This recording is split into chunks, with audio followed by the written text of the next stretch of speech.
I want to show you for our lab the trigger menu. This isn't something that's particularly taught well. On this right hand side is something called the trigger menu. Now you should be able to use the vertical and the horizontal menus very well, but nobody maybe told you what the trigger value is and what that is. And so let's click on the menu really quick.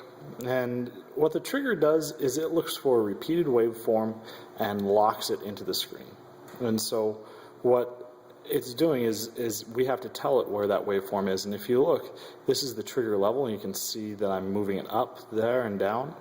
And what it's looking for is a repeated waveform. Now, if I move that trigger level up above, the scope will start scrolling. And this means that it can't find a repeated value up here. Well, duh, because I'm not in the signal. So here I am back in there. So what this is doing is edge triggering. That probably should never change.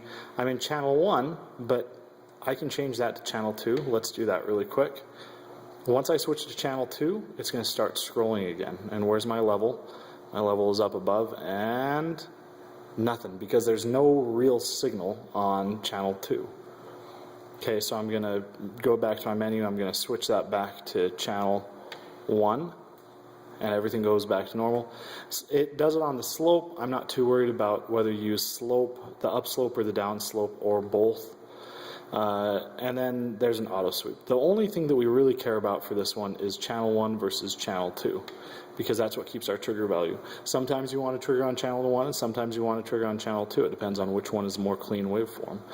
And usually they're in sync for the labs that we'll be doing, but that is what the trigger menu is for. You might want to mess with it a little bit to see if you know how to use it.